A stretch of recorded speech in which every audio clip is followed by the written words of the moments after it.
So thank you so much for you all coming back every Wednesday here. Great opportunity. This is our third week and our first month of this Wellness Wednesday program. This month, we're entirely focused on peace and helping people to understand the importance of peace. Pamela Bridgman Bartell and Rich Oswald, thank you, thank you, thank you for rejoining the GCBN platform. Today, we are thrilled with this program. How are you today? I am doing well. Awesome. What about you, Rich? I am doing fine too, enjoying the slightly cooler temperatures out there. So that's I good. know. I know. Absolutely. Very much. I know you love it, Pamela, right? Yeah. Absolutely. I was thinking about this when Beth first asked us to come up with topics, Rich, and I just kind of began praying in this the things that the 4 topics that we're doing this month came, but the one that really was the strongest was this passing the peace.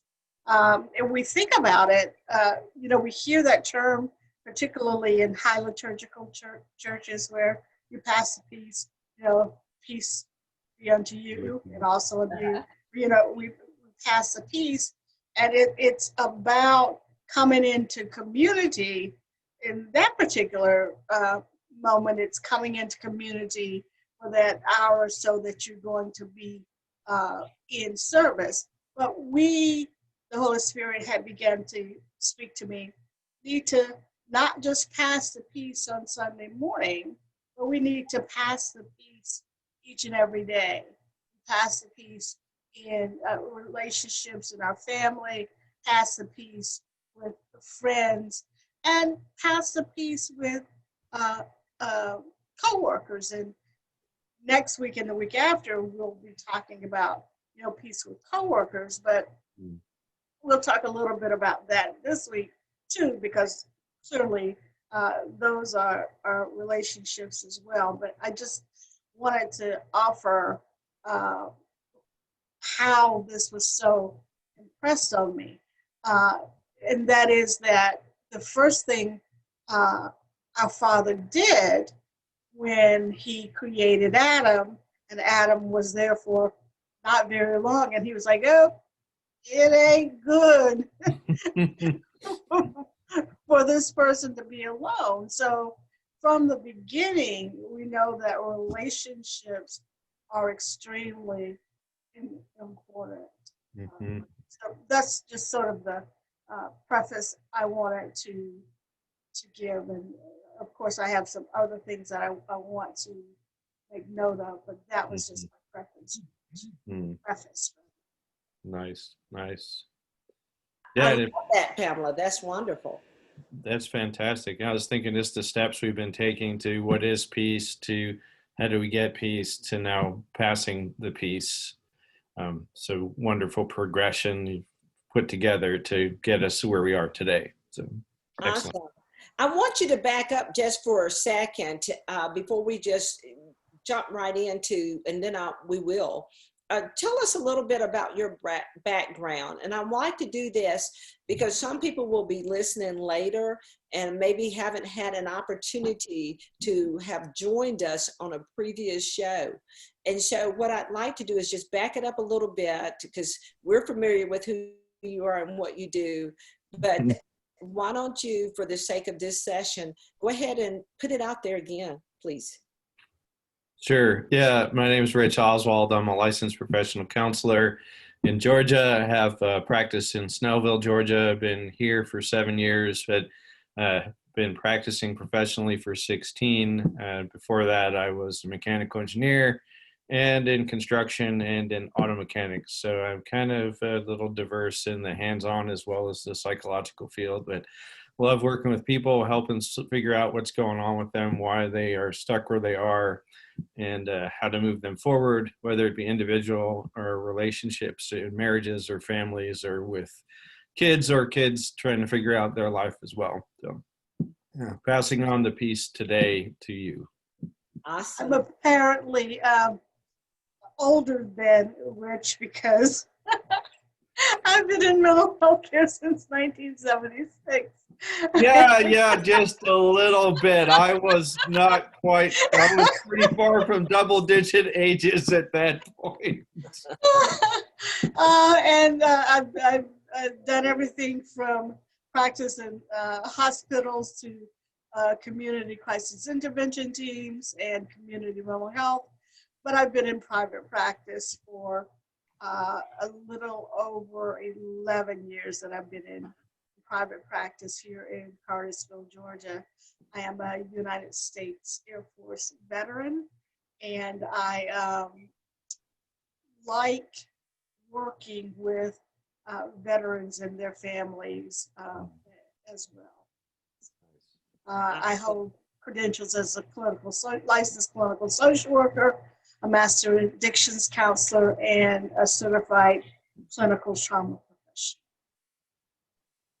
Awesome, Pamela and Rich. Thank you so much for refreshing us and letting us know about your credentials and who you are, introducing yourself. Today, you take it. I love it. The topic is relationships, and they know I've been promoting this as hot topic because really, honestly, and I thought about it because they're like, Beth, what are you looking for out of this today? We feeling a little passion from you on this one. And it is so true. It is, because I can relate to it personally, but those I talk to a lot of people, and one of their challenges with life is dealing with relationships. And that robs individuals of their peace more often than it should, especially those of Christian faith. But they are robbed just as much as any other individual. And so that, for me, makes it, and I qualified it as a hot topic. Okay. And relationships are extremely important because what is the first and greatest commandment? That was a question Jesus asked, correct? And he said it's to love God with everything that's within you. And the second is like unto it, and that's be in loving relationship with those around you. Yeah. And so it's and of course love or peace is a part of what love encompasses. Not real sure where I got some of these commentaries. I went back and tried to find so I could not be plagiarizing here, but I couldn't find where I got some of these commentaries. But there's a few I want to share with you. There's several scriptures here. It says Ephesians 4:27. Don't let corrupt talk come out of your mouth, but just things that build each other up. It's the occasion that it may be grace to the hearer. And the commentary on it was, watch what comes out of your mouth, especially in a spat. My mother used to always say that just because you have a disagreement doesn't mean you have to be ugly. You can resolve a conflict without being mean-spirited. And this is what Ephesians 4:29 is telling us, like, just because you are having challenging times, you don't have to be disagreeable. Be patient and gracious to whomever it is that you are in relationship, your spouse, your friend, your coworker, especially in stressful times. One of the things, and Rich, I'm sure you have the same experience, and comment when I'm done, but one of the things that I try to remind my clients when they come in and they're wanting to complain about this one and that one, I often ask them to consider, what is the other person experiencing, right? You're just looking at your perspective. If you had compassion for, right, which is part of peace we talked about last week, right? So if you had compassion and empathy for that other person, might you yourself be feeling less stressed currently? Very true. Pamela, may I ask a question here? Because I think what is challenging is to get to that place where I understand the importance of having compassion and not focusing on myself and my feelings, first seeking to be to understand rather than to be understood, Covey. But the thing that I like best is understanding first level of forgiveness. Mm-hmm. I'm having a struggle sometimes with people, and I guess dealing with Christians, and you guys can help for everyone perhaps. How can we walk around in unforgiveness? And half the time it's Hatfield and McCoy's. Nobody even know what they did to you, Right. But Right. It's been so long, been wrong so long, it's starting to look like right, So we talk about forgiveness as Christ followers, right? But we put it in generic terms when we're sitting in, a mental health office, and we call it letting go. Particularly people in 12-step programs can understand this whole concept of, letting go, let it go. And you cannot even begin the forgiveness process until, like I said a moment ago, you allow yourself to begin to consider the other person's perspective. Okay. That's the old Indian proverb about walking a mile in my moccasins. Yeah. Until you walk that mile in the other person's moccasins, you're not going to be able to begin that forgiveness. Not at all. So it's process, not going to be letting go process. Yeah. What do you think about that, Rich? Oh, I agree. Empathy, in order to be able to forgive, forgiving the other person, whether you interact with them or not, is understanding. And because I think there's two different kind of, I say types, but I don't have another word for it. For the forgiveness we do without ever interacting with the other person, and then the forgiveness that happens from the offending party asking the offended party, or the offending party asking the offended party to forgive them. Like the one forgiveness can occur without reconciliation ever happening, but the other forgiveness, I think, is required for reconciliation to happen. Right. And that's extremely important to remember. I don't know if you read Dr. Smead's book, but he talks about forgiving and forgetting. And he talks about how forgetting isn't, people think forgetting means I don't remember what happened before. And that's not what forgetting means. Even Paul, when Paul says forgetting those things that are behind, clearly he didn't mean he never thought of them again, because he wrote about them over and over in his letters to the churches. So forgetting isn't I don't remember, it is I don't have resentment. I don't remember with the same feeling that I had when I first experienced it. So if it's not present and urgent on your mind, it's not in the forefront, it doesn't immobilize you. Correct. Yeah, I'm aware that this happened, but I refuse to let it be in control of my mind, and that I continuously go back to it and refer back to it. But resentment, the two, right? The prefix is RE and the suffix is SENT. And the suffix sent, SENT, means to feel, and RE, the prefix, again. And so we need to avoid feeling again what we felt when the incident or the offense happened.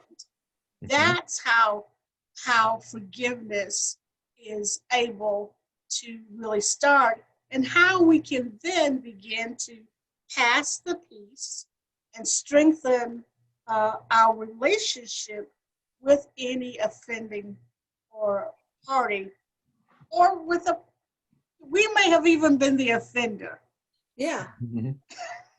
and for uh, forgiveness. And then, we take on, we were the offender, and then somehow we decide that uh, we're going to be offended by them being offended.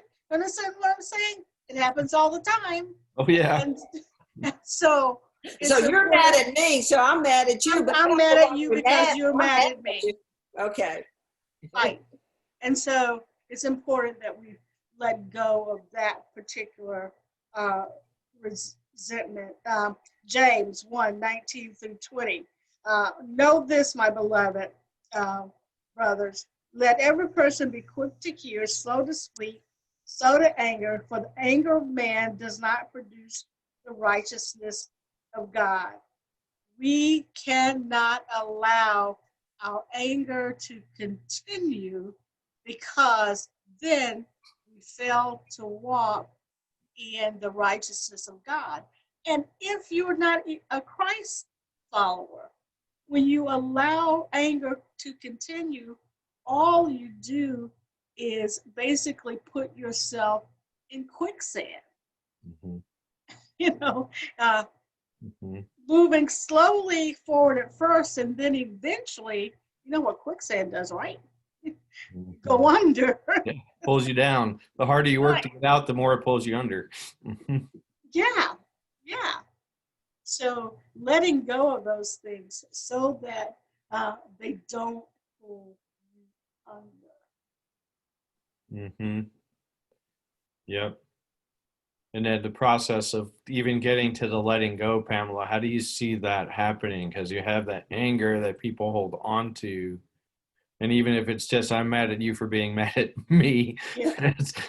there's what's the step, what's the change in perspective or thing that needs to happen in order for you to start that? So going back and looking at, and this is sort of basic cognitive behavior therapy, right? Mhm. Going back, identifying the activating incident and what my belief was about that and what the consequences were. So being very specific about uh, what it is, because you cannot heal from what you don't acknowledge, Mhm. right? So you can't forgive what you don't acknowledge. So going back to that activating incident, activating interaction, identifying it specifically. And I say, even I'll suggest to my clients, even remember where you were, what the environment was, what the colors of the paint was on the wall, so Mhm. that you can get a sense of what might really have been the thing that triggered this strong emotion in you. Because sometimes it's not what you think it is. Mhm. And then identifying your belief, and what the consequence of it obviously was that um, you had a falling out with this individual person, this person. So, and then going back, the forgiveness part is going back, when I don't know if you have a whiteboard there in your office. if I turn, Somewhere, if, yeah. if I turn mine around, you can see my whiteboard. Then going back and writing on the whiteboard, okay, A subscript 2, Mhm. so going back and identifying those, the new paradigm. Mhm. So it's, again, challenging those irrational or irrational beliefs, or just incorrect beliefs. Mhm. So you're talking about times where somebody's hurt or you get angry, and then you're having them take a step back and see what was going on there, and what was it that really activated them? Maybe even just beyond the anger. You're angry about something, but what exactly was it that happened? How did you see it? Right. How did you think about it or interpret it to get to that emotion? I try to get them to even remember the sound of their voice in that circumstance. Remember the sound of the other person's voice, because it's possible that you misperceived their intent. Mm-hmm. And they weren't able to really get their true intent out because you begin to live in the misperception. Mm. So going back and identifying whether or not you misperceived it. Mm-hmm. Yeah. Okay. Makes sense. So it's something that they're holding against this person. They're seeing it through a particular lens, but that lens might not even be correct. And they're making assumptions almost before they even think through all of that. So now Key they're, word there is assumptions. Mhm. And, Yep. and assumptions are not good at all. No. It's important to identify what is true. You may challenge me on this one, but one of the other things I say to people is that there are facts and there's truth. People can put facts together in a way that it's not truth. Oh yeah, absolutely. Yeah. Statistics are great with that. Yes. Well, and I know that personally. For instance, Beth, you having me on this platform is a miracle of God, because for the longest time I would not do any public interviews or public speaking on a platform like this, because I was interviewed by an NBC network one time, and it ended up going not just nationwide, but it was shown on their NBC even overseas. And I had a friend call me and say, "I didn't know you believed that." I said, "Believe what?" And he began to tell me what I had said. I said, "Well, yeah, I said that, but I didn't say that," because they had spliced my conversation. Oh my God. And I've had it happen with newspapers as well, too. An interview that I thought it was a really good interview, and I read it, I'm like, They that's my misquoted you. word. Oh my That's my Oh, word, no. but that's not the context. And I think we do that also in our relationships at times, right? We have selective hearing, which leads to misunderstanding because we don't get the full context. Exactly. And the deal is this: selective hearing, but preferred truth. I hear what you're saying, but this is the truth that because somehow I believe I know you better than you know yourself. And so if you tell me this as your truth, I can accept it or reject it. And so people will reject the truth from someone. It's hard to get through. I've had these conversations. Once I sat with a relative for 3 hours trying to figure out what is going on in this relationship. And I told them the truth as I know it, as I believe it, as I feel it. And then they turned it around and said, "No, that's not what you feel. That's not what." So how do you win in those type situations? Well, you can't when one is, no one's able to tell you what you feel because they're not inside of you. Have you ever had this happen, Rich, with couples? We've been married so long, well, I can finish his sentences and I always know what he thinks. Yeah. And I'm like, no. No. He's always going to do this, or she's always going to do that. Well, she may have done that for 1,000 times, but on the 1,001 time, does something different. Mm-hmm. And so each time You have to attend to what is happening in that particular moment. Mm-hmm. It's not like the moment before. I don't care how long you've been friends.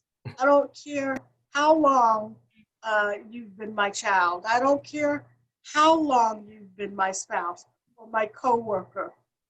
We have to be in the particular moment in order for our relationships to have that measure of peace and, as we talked about 2 weeks Mm-hmm. ago, contentment. Mm-hmm. Yep. Yeah, and it's interesting too because that you're exactly right, Pamela. You see those people who are anticipating and think they know what's going to happen, and statistically, they may be able to say that is what's going to happen. But it's also saying that you know why they're going to do it. And sometimes I think people do the same thing over and over again because there's the best they can do to try to get the point across, but yet you're still never hearing the point. So you're always taking it, like we were talking earlier, kind of perceiving it. You're filtering it through your grid. And every time that person's done that, you've assumed it's been because of this motivation. And it very much could have been the exact opposite motivation. Something entirely different. Yeah, and have that the bitterness or the frustration or the lack of peace that comes. You almost I see the spouse almost roll their eyes and that, oh, here it comes again. I've heard this 1,000 times. This is what they're saying. And sometimes I have to stop them and go, oh, wait a minute, what did you hear there? And think, well, what might they be saying? Let's go into their position, like you were talking earlier, putting ourselves kind of on their side. What might they be experiencing, feeling, thinking that would have them say that or do that? And giving them, maybe they go, I don't know, and think, well, what about this? What if we put this idea in there? And it can go, whoa, I didn't think of it that way. Like, Well, how about letting them tell you even what better. their motivation is? And to say, no, that's not what you mean. Well, you can't tell me what I mean. This is Right. what I mean. And for you to say that is It's crazy. defaming. It's defaming, and it further puts a gap in our relationship Mm-hmm. when you do those kinds of things. Yep. Because remember, relationships are, and I was actually going to get into this later, but I'll start here. Relationships, according to Dr. John Gottman, the two pillars of relationships are trust and commitment, the foundation of love, right? And when you keep telling me that I believe or motivated by something that I'm not, you start to erode my trust. I start to think you really don't know me. And if you don't know me, how can I be my genuine self in this relationship? How can this relationship have strength and resilience if you are questioning my motivation? Mm-hmm. In backing up a little bit, when I was talking about conflict earlier, one of the conflict management interventions that I share with couples, married couples in particular, is if a conflict isn't resolved within a certain amount of time, somebody calls a timeout and you'll come back to it later. Usually people come in and somebody calls a timeout and the other person's following them. No, I'm not done. I'm not done. Well, no, Right. just give it a rest. And so you can kind of evaluate what's happening. Remember, we're talking about strengthening relationships, okay? So one way you can strengthen a relationship is actually when you have a conflict, go back and identify not what your friend, your mom, dad, brother, sister, spouse did wrong in that relationship, but what could I have done differently? Mhm. So when you start taking accountability for your part in maintaining the health of the relationship strengthens. That's kind of the love maps Dr. Gottman is talking about. It's like knowing what each other's hopes and dreams are, and taking responsibility for helping them to achieve their hopes and dreams. Now, Trust and commitment. that is so good, Pamela. But you're in the context of a marriage and spouse to spouse. But outside of that, that is so applicable as well. Is Right. accountability is urgent. That trust is urgent. But the thing about it, if someone's always speaking for you, just like the scenario that you described, and you and Rich can identify with patients, and Rich says, "Hey, hold up, I heard something there," because they're familiar with the song that you're about to sing because you sing it all the time. And the thing about it is, even in relationships, family matters, sibling rivalry, Co-workers. friendships, girlfriends, situations, workplace. And I know you're going into workplace a lot next week. So I don't want to embark upon that right now, but day-to-day relationships, casual passing opportunities in the grocery stores that people you encounter just for a minute. So that's not a relationship. But what I'm saying is things are happening on the inside of that person that they need to own up to. They need to take responsibility first within yourself. I hear so many people blaming the other guy. Right, not taking accountability. Taking any accountability, it takes two to tango.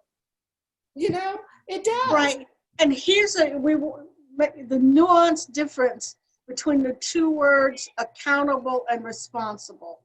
Okay, responsible means that you need to take and do everything that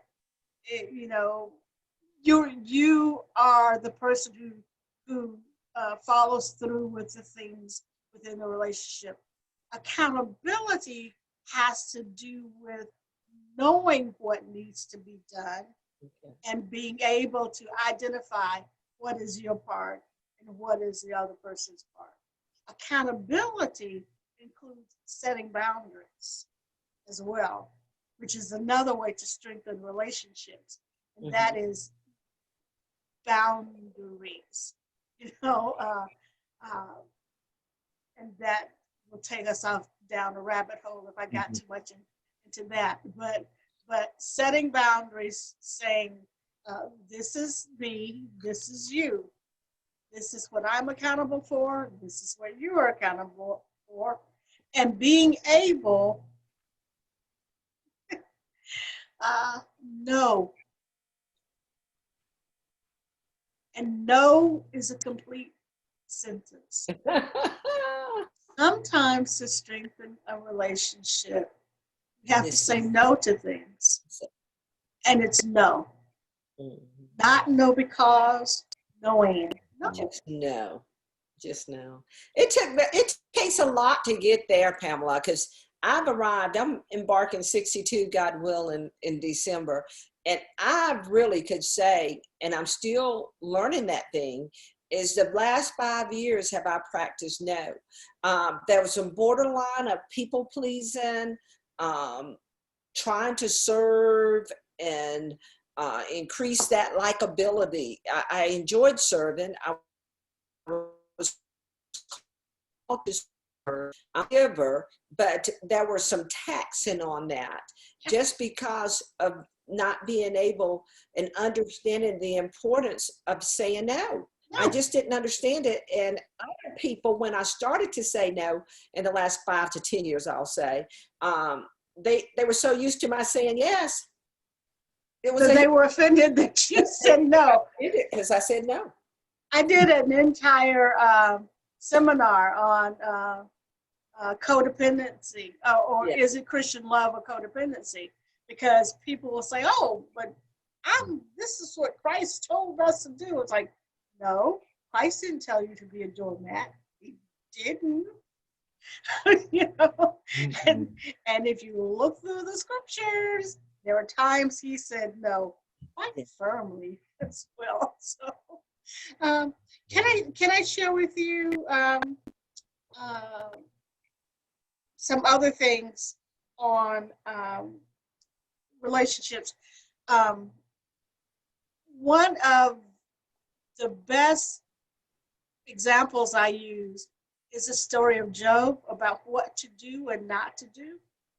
So, obviously, the first part of the account of Job we won't talk about, but we know he lost everything. He lost things. His Yeah. children died. This man is grieving. There's loss. And so his friends did a really good thing to strengthen their relationship with him at first. They went to his house, they sat with him and said nothing. And if they had just left at that, sometimes our friends, our family, our coworkers just need us to be present. As therapists, Rick and I don't give advice. We facilitate people, and you as a coach, Beth, Yeah. don't give advice. We facilitate people to their own aha moments. We Yeah. facilitate people. We may offer interventions or some tools, but we don't give advice. The main reason is because if they take your advice and it doesn't work for them, who are they going to blame? Yeah. And then they're going to give themselves more excuse to stay in their misery. So Job's friends did the best thing at first. They said nothing. And sometimes when your friends or family come to you, just be present. Mhm. Don't go chattering. And for us as Christ followers, you don't even need to pull out that big Bible sitting on your coffee table. Mhm. Unless you're going to hit yourself over the head with it so you don't say anything. Really. Just be present, because we talked last week about being content in the midst of contentious and disastrous things. And Job was. In fact, Job says, he's like, this is bad, but God gives and God takes. Blessed be the name of the Lord. He found contentment in the midst of that disaster. Yeah. We know later on he wishes he hadn't been born, but he never curses God, which means he holds on to a bit of this contentment. So I think that's one of the things that we can learn from that story. Again, just be present. Don't go chattering. Let them know that you're there to support them, that you love them. That will do more to strengthen your relationship than you basically them wanting to run you off.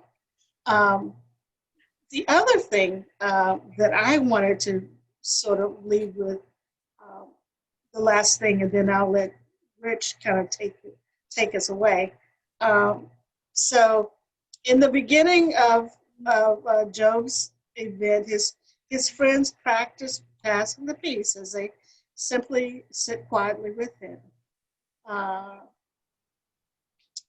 So, what are the things that should not be done in challenging times? Dr. Gottman tells us again, he calls them the four horsemen. Are you familiar with Gottman's four horsemen? Mm-hmm. Criticism, contempt, defensiveness, and stonewalling. Stonewalling is the one most people need explanation for. Basically, stonewalling is, I just don't want to talk about it. I'm not going to deal with it. But instead of practicing those four things, he says, be specific about what happened in the circumstance. You asked me earlier, Rich, about the forgiveness process. And I talked about CBT. I've forgotten what Dr. Gottman says, but he says basically the same thing. You want to be specific about what happened. But then you also want to be specific about what you need and what you want. People can't read your mind. No matter how much your spouse or best friend believes they can read your mind, they can't read your mind. And so it's important for you to be specific about what you want. One of the examples, and I don't mean to keep talking about married couples because we're talking about relationships in general, but one of the examples that I use is, wife continues to say, Susie, Ted brings Susie 2 dozen red roses every week. Husband thinks, good for Susie. She's not saying, I'd like 2 different roses every 2 weeks, Mm-hmm. So you need to be specific about what it is that you want people to do. Although my husband is a consultant, and initially I would get irritated with him because he's really, really good. He's really good at this, about being specific, staying on topic, and not letting me get off topic. And that's what's important in relationships. Well, This I is- think one thing is that, are you going to talk about, and I know we've narrowing down on time, fear in relationship? Because I've heard people not share, just like you've said, but talk about another person, and really what they want to experience, but they're afraid to share. Maybe there's some, and this is maybe too deep for here, but spirit of rejection. If I put that out there and say, oh, Bob's brought his wife flowers every day, like you said, or something, or whatever the scenario. What I'm saying is, whoa, isn't that a nice gesture? Instead of, where does it come to the point where I can say, oh, I wish you'd bring me nice flowers, every day, and not even have to mention what Bob and his wife did. Right. And you, again, going back to I statements, and when I finish this, I'm going to ask Rich if maybe he would pick up on how I statements can strengthen relationships. But going back to, I really enjoy it when I receive gifts. Yeah. And I would like to receive gifts from you because you're one of my favorite people to receive gifts from. Excellent. Would Excellent. you bring me roses every week? Yeah. Or Yeah. something Yeah. like I that? like it. Very good. The other thing is validate the other person's viewpoint or the other person's experience. This goes back to letting the other person's perspective inform what you believe about your relationship. Not just your perspective informing it, but also the other person's perspective. Again, don't mean to keep mentioning my husband, but one of the things he always says is people need to be heard. People want to be heard. And it's important in all of our relationships, whether it's on the job, when we're supervising people, or even peer to peer, whether it's with our friends or family. People need to be validated. They want to be heard. Accept responsibility and be accountable for the areas that you need to address to strengthen your relationship. Don't go telling the other person about what they need to do. Good. Do what you need to do.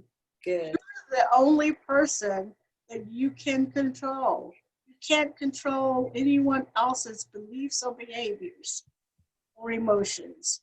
Yeah. So accept your responsibility and be accountable for you. Challenge your negative self-talk about the relationship. And I like the way Dr. Gottman says this. He says, you can get offended, practice getting unoffended. And one thing that you scurried over rather quickly there is challenge your negative self. I love that. That needs, maybe we need to do a show on that. because I see such negativity in the world today, is you have to challenge your negative self. Somebody needs to teach something that I learned in some class years ago. I don't even know, some workshop or something. Before you speak, let it channel through the brain to see, is there a more positive way that this can come out of my mouth? Because the more positive, the more attractive, and the more likely you are to receive what? A positive response. Absolutely. And so when you said that, I was like, we're going back there. And if there's positivity and affirmation, again, our forum today is about strengthening the relationship. If there's positivity and affirmation, that is definitely going to strengthen the relationship. But I was wondering, Rich, if you could talk about I statements before we have to sign off. Oh, I versus you statements? Yeah. Oh, yes. Those are catch people off guard a whole lot. We even if trying to say some I versus you is a very thing to notice particularly. I is talking about where I'm coming from, right? And what I might need or how I'm seeing something. So to communicate, that is a whole lot more received, a whole lot better received when somebody speaks I language, right? Like, I like that you do that, or I don't appreciate that, or I see it this way, versus you statements, which are often ones where we're telling people what they are or not doing and how they should or shouldn't behave, right? It's this. And Yes. what does that Finger do? pointing. Automatically puts people on defensive. Yeah. Automatically puts Yes. them on defensive. And we can make it sneaky. I see people who will say they're using I statements, but they tuck the you statements in there. Those are great. Yeah, I like that you don't. right. Or I wish that you would. Wait a minute. Let's see if we can't go back and reframe this, okay? Yeah, see that you part you put in there? Sorry, it doesn't work. No matter how you try to fit it in, you get the yous out of there completely. But So if we were to summarize what we've talked about today, Rich, what would it be? But prior to doing that, if you would, if I may ask, share from Facebook, we're getting some participation. Most of our participation today is from the Facebook Live group. And we want to say thank you for joining us today. We have quite a few over there. I'd like to read a couple of comments from over there. I put one in the chat here on Zoom for you guys to ponder. There's a question that Tyrese has put on the board in the feed that says, how important is time in communication? I'm going to just put them all out there. And then this is a comment from Ari Rosada, and she's saying, my college communication class went over this past week, the I versus you statements. And so if you would just deal with that. And also what I put was a question out there for everyone, and please share with us what challenges you in your relationships. We of course may not be able to deal with that at this point in this show, but that would help us going forward, because next week we're going to talk about relationship challenges in the workplace, and maybe we could address that for you in our segment on next Wednesday. Okay guys, go for it. Well, for timing, immediately. I mean, if it's conflict, I mean, because the longer it waits, it gets swept under the rug, and you know what happens when things get swept under the rug. A little hump develops, and you can stumble over it. So as close to immediate to an incident that you can address it is absolutely absolutely possible, absolutely imperative. When there's conflict, I say to couples, fight for 15 minutes. If there's no resolution after 15 minutes, somebody calls a timeout. You determine how long of a timeout you need. If it's 30 minutes or an hour, take that timeout. Go to your separate corners and think about not what you're going to say to your partner when you get back in there to finish the conflict, but look at the site and say, what could I have done differently? And when you go in, apologize for what you perhaps didn't do quite as well as you could have, and then resume. But yeah, they're always, even for those of us as Christ followers, don't let anybody tell you that we don't fight. We fight. And timing is of the essence, because I teach when I facilitate related to time management and such, and giving and receiving feedback is timely, because in corporate, and you'll get into next week, but also with real life situations outside of personal relationships, if you don't tell me that that's a challenge and timely enough, I'm going to possibly repeat that thing. And so Right. now I've got 2 strikes against me, and then 3 and 4. And then we move into something that I'm sure you guys know a lot about, passive aggressive and all of that stuff. But yeah, feedback is timely, and I love that.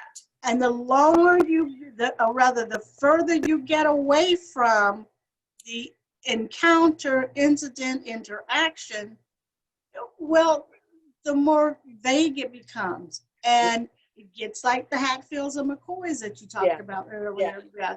You don't even remember what the conflict is about, what the interaction is about.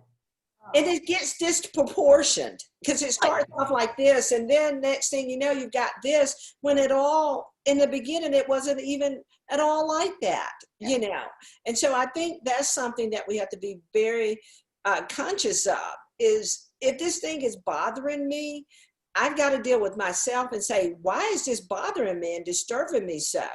And then if it's bothering me to the point that I can't deal with it, I need to involve the other person. If God is not giving me peace, but I'm going to get peace from sharing it with the other person, not being afraid if they're going to receive me or not, but at least I had the opportunity to share it. Is that important, that I have the opportunity to share? And then just real quickly before Rich speaks or when he speaks, deal with this. At what point in a relationship, when I've tried everything that I know to do to make this thing right, I remember Paul talking about this, the separation. If we can't get the point to disagree agreeably, if you will, follow that. But is it the point to do the separation? Like Paul taught with Timothy, it's so important that we consider those things. Is that true or not? And not in marriage, I'm not talking so much, but maybe sometimes in marriage, I don't know. But you guys deal with it. I've opened it up. I'm sorry, I actually hear my client knocking at my door, but so I need to to get off the call soon. Sometimes, and like Rich said earlier, forgiveness does not always mean reconciliation. Yeah. Mm-hmm. Right? It doesn't always mean reconciliation. Okay, that's good. But you're free in forgiveness. If whomever releases, even if both parties or all parties decide that, you know what, we can't reconcile this thing, but I'm going to forgive you, but it's time to make a move forward. And that could be all or none, or one. You know what I'm saying?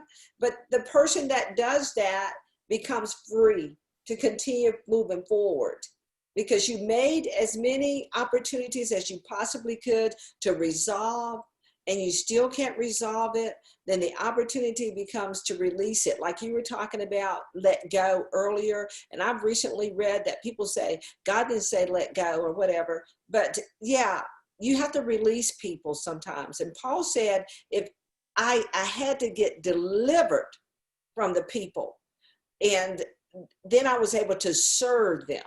And I personally experienced that, getting delivered from the people so that I could serve them better. I'm sorry, audience. I'm listening because I just heard my client come in. He's knocking on my door. So But Rich, you can close it out and deal with that. You need to step out, Pamela. Yeah. See ya, Pamela. Okay. See you next week. See you next week. All right. Bye-bye now. Well, Beth, you're opening up a whole bunch of stuff here because it's simple and it's complicated at the same time. You talk about giving peace in relationships and making attempts to resolve conflict. And Pamela mentioned it earlier, it's the idea of boundaries. What relationships require two people. You mentioned it takes two to tango.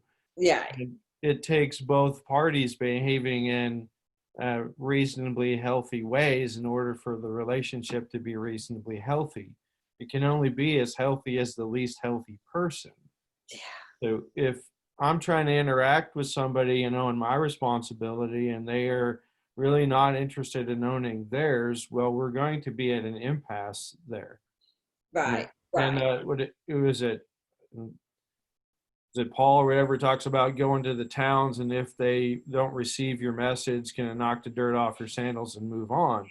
Well, in essence, that's a kind of letting go process. They're not continuing to try to beat the gospel message into them, which becomes really, it's offensive to the person you're talking to, right? And it's hopeless for you. I mean, it's kind of, not me, but it's kind of a waste of time. You could be utilizing that better somewhere else where somebody's going to receive it. But walking away is a loss too. Yeah. There is this recognizing that we're going to miss out on that. And sometimes I think we continue to do something because we don't want to lose it. Yeah. Yeah. Right? And we feel as Christians more often, if I walk away, that means I failed. Correct. When God wants the best for you. As children of God, he wants us to experience his best and the best that life has to offer you. And, I've never gotten to that point in my marriage. I can't speak to that, but I know in other relationships, you need to understand, is this still serving me well? If it's not serving you well, then you have to reconsider, because it's not God's best for you. If you've done everything that you possibly could to make the best out of this relationships, and I didn't even go into one thing, and we'll have to talk about this more. There's a reason, season, and lifetime in relationships, I believe. And I've studied on that. I facilitate that teaching, and I wholeheartedly believe. But what I've learned since I wrote on that subject is lifetimers can be people that are lifetime relatives, but where there's season, reason, lifetime as to how close they are to you. And I won't try to even wake that up because we're at the 1 o'clock. So this is way more complicated. This is so powerful. It is. There's a lot, even your statement of doing everything I can do that's possible to make it work. It's finding that line, because sometimes what we're trying to do is more than what is going to do anything for the relationship. Us trying to get them to cooperate isn't really helpful. That's where we get kind of off to place too. And just to give a little bit on the timing is important. Yes, I agree with Pamela, the sooner the better as far as trying to resolve it. I've had clients who say they want to wait for the right time. Well, that's kind of silly, because there ever isn't really a right time in it.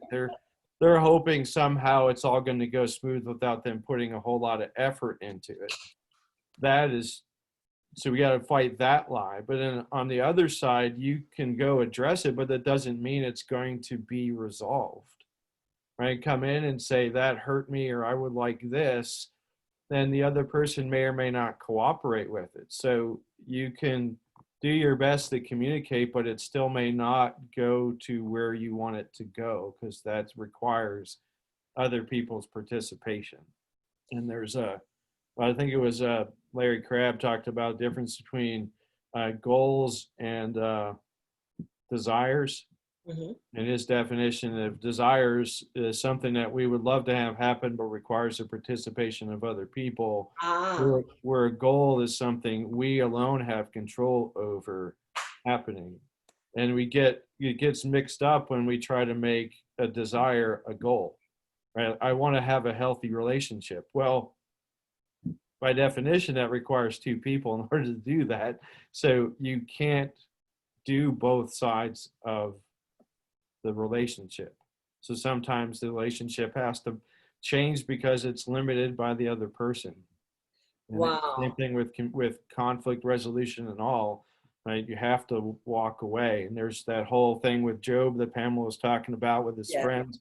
We didn't get to address the thing that I was thinking about too, that his friends did so well up to a point, and then they switched and started to tell him what to do. Yeah. Yeah. What happened in there? I think part of it was they weren't nurturing their own peace enough to be able to stay peaceful with Job, and their peace became circumstantial. So Job's lack of peace wore on them to the point where now they're trying to get peace by changing Job. Wow. Wow. And isn't that awesome? Rich, this is such a great place to end. But I want to even see if we could talk about how people try to change you, that it makes them comparable in their situation, and they hold on to that for peace. I cannot believe you just said that, but I promise you I will not open it up because our time is well spent. But one thing that you also brought to mind that I really had hope is we talk about a little bit, and maybe we can get to that when we talk next Wednesday at noon on our Wellness Wednesday, as we continue to unfold how to find in peace in the midst of it all. And it's not just a pandemic or COVID, because some of these relationship challenges were evident and prevalent prior to the pandemic. I think that it's on an all-time rise now, because now it's more chaotic with the offsets of what's happening with COVID-19, the quarantines and such like that, and people just are at unrest and Sure. confrontation. People don't discuss things that are on their heart that they're feeling, is because they don't want to confront. They're afraid of confrontation. They're afraid for the outcome. And so there's so much we have to unfold here. So next week, if you will, you and Pamela, she had to leave. She has a client standing at 1. But we want to continue to unfold this. We've got strong following on Facebook Live right now. I want to try to get those people on Zoom. And so I'll get the girls my support, Lisa, and we're bringing someone new on board that I'll introduce to you soon, that's on support for virtual assistants for Georgia Christian Business Network, and we'll let you know more about that in time to come. Listen, guys, thank you for joining us. Looking forward to it. Pamela was great. Rich, thank you, thank you, thank you. I think that we're seeing this as a worthy tool. You agree? I agree. I hope so. All right. Let's see. Let us That's know. desire. Yeah, and Facebook Live, is this has been helpful to you in any regard, let us know. And if there are other subject matters, may I ask that, Rich, that you would like to hear on this platform, please let us know. We're going to talk some more about relationships next week, but also join us on Tuesday for our Take Charge Tuesday Empowerment. We've got the awesome Lisa Muth is going to be on our calendar. Following Wednesday will be Wellness Wednesday again. Then we've got some awesome people, Brett Campbell, that's going to take the platform for the last Tuesday in September. And then we'll have a Wellness Tuesdays. I'm so excited about October. We've just about booked everyone. We're going to talk about marketplace mentoring. If you're in the marketplace and you're looking to elevate, go to your next level, we're going to start building into Georgia Christian Business Network. Opportunity for you to glean from C-levels and executive levels, professionals. We're going to have Letitia Joyner join us the first week in October, and there's so much to share. Just check our Facebook page, follow us on Instagram, God's Plan 4 numeral U 2 numeral win on Instagram, and then always visit our website, to have you join us as members. We need your support for our vision to put God back in business. Sorry we went over today, but thank you guys for joining us, and we look forward to seeing you on our next show on Tuesday. Take care, Rich. You Awesome. too. See you, Beth. See you Bye-bye, guys. everybody. Thank you. Bye-bye, everyone. Bye.